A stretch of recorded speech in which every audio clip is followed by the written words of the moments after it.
Dumu, moored on the Huai River.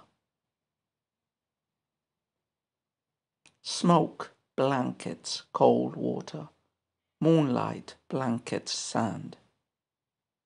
Moored at night on the Huai near a wine shop, where the singing girl doesn't know the grief of a fallen nation. Across the river, she still sings Flowers of the Inner Court. So we continue with Dumu's heptasyllabic quatrains. This is the third out of 9. And the poem that we have just read today is, as opposed to the previous one, does not have very explicit historical references. It seems to be depicting an episode in Dumu's life. Well, you could say that the previous one probably depicts a visit that Dumu made to the scene of the Red Cliff battle. Here, he is in the Huai River. Probably he's traveling to somewhere else, but his boat has stopped for the night in this area. So, first of all, the Huai River. The Huai River is a river, I think it's an affluent of the Huai that merges into the Jiangzi. It would have passed very close to or in front of the ancient imperial capital of the south, Jiangkan. And I think I've read somewhere it was called Huai because allegedly it had been carved as a canal by the troops of the first emperor, Qin Huangdi. So, okay, what's the topic of this poem? It's a very typical poem. It's a traveling poem. And so the poet, traveling by boat, moored in a river while traveling by boat. It's a pretty conventional sub-theme of the traveling poems, and we've encountered quite a few in this collection. Generally, they have this sad tone, and which is associated with all poems of travel. But these poems usually have a little bit of the descriptive as well, like the poet is alone in his boat, and maybe he sees the water, the mountains, the surrounding areas, and so on. So, traveling poem, more specifically, one's boat stopped at a river, with the concomitant sad overtones that any such poem has. So I would say that's the topic of the poem. The second part of it, that's very clear in the first couplet, which actually, as usual, describes the background. So where we are, how does it look like? The second couplet zooms into an oral impression and the effect it has on the poet. And it's a sad effect which reinforces the sadness already to be expected from a poem of a traveller moored in a river at night and in the cold.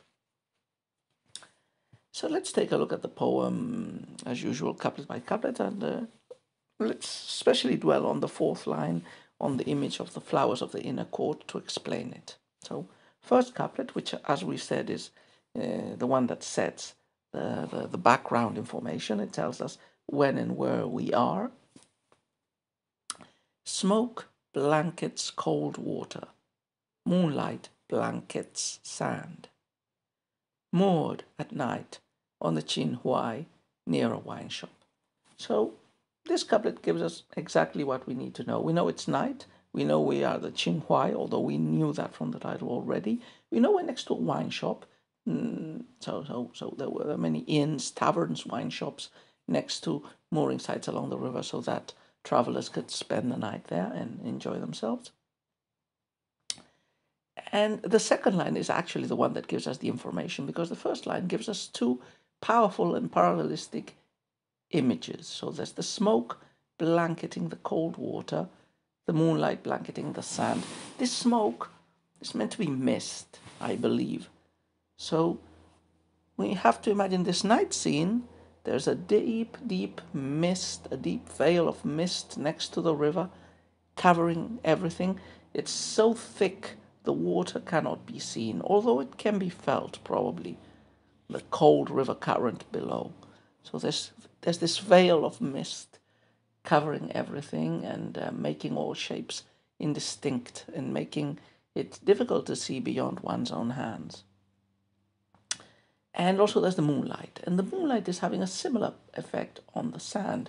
Moonlight emits this pale, whitish, silvery light, and that whitish light seems to envelop the sand as well. So we have this ocean of white, whether it be the white, shiny, glittering of the moonlight or the white, thick, cloudy mist enveloping everything and creating this otherworldly, unnatural scene, also a scene of loneliness in which the poetic persona seems visually isolated from everything. And the translator has translated the verb as blanket. I think there is something like caging, putting in a cage. And I think the original does emphasize this aspect of the poetic persona feeling like trapped or isolated in this place of the river. Remember, Chinese travel poems very seldom have any happy overtones. They're generally about the poet feeling miserable at being in a faraway place he doesn't know and distant from friends and family and from everybody. Second couplet. So the wine shop makes its presence as something that is quite near to the poet, although we don't get the impression that the poet is inside the wine shop. He is nearby, probably in the boat. So in this place, near a wine shop, second couplet, where the singing girl doesn't know the grief of a fallen nation. Across the river, she still sings, flowers of the inner court. Now, from this couplet, we might imagine that the boat in which Du is staying is on the other side of the river. So that wine shop that is near, but on the other side of the bank. And sound is coming, not a visual. Remember, there's blanketing, mist and moonlight, but sound does come through the white. And the poet hears a sing-song girl singing. These were very typical in taverns, and they sang. You had these women serving wine and probably catering to the customers' different needs, and also singing, entertaining them. What is she singing? Well, this is interesting because the song she is singing only further enhances the sadness of Du and probably takes that sadness from the strictly personal to the social and the political.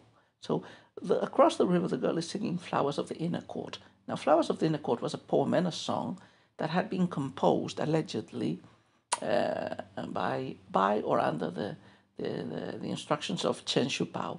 Chen Shupao was the last ruler of the southern dynasties, the ruler of the Chen dynasty, and like most last rulers, he developed a historical reputation for being a dissolute and horrible last ruler, only preoccupied with drinking and gambling and sex and the pleasures of the imperial position, and losing everything to a better ruler. In fact, as I said, he lost his kingdom to the ascending Shui dynasty. The Shui army actually sacked and razed the southern capital Jiangkan to the ground and took Chen Shupao prisoner back to the new capital in the north, Xincheng, the future Chang'an. So, Flowers of the Inner Court, as a song composed for and to homage a concubine and to talk about pleasure, thereafter became stained with this association. Remember, in Chinese classical literary theory, there's the idea that poetry is a very good gauge of the political intentions of the writer, but also of the social, cultural, and political background in which the poem is composed. So poetry composed in a time of decadence and corruption will reflect decadence and corruption. And this was a partial appraisal of all the poetry of the Six Dynasties by northern Chinese poets in general, but very specifically of the courtly poems of the late southern dynasties, including anything that might have been made by Chen Shupao at the Chen court. But the sing-song girl is oblivious to these overtones of the poem she is singing. She doesn't know the grief of a fallen nation. So she's just singing it because it's a nice song, it's a popular song. But the listener, at least Du does reflect on the song and probably thinks it a very ominous background to his stay, because he is probably thinking about the current decline of the Tang imperial house hearing this poem from a decadent emperor in a period of decline makes it all the more painful and all the more evident, probably, in Dumu's thought that he himself is also entering an era of decline in which his dynasty will probably fall not too far off into the future. So personal grief and sadness gets mixed up with national grief and sadness. And, this is just an accidental coincidence. But, Chinese sometimes did not believe in accidental coincidences. They supposed that these things were symbols or auguries of things to come.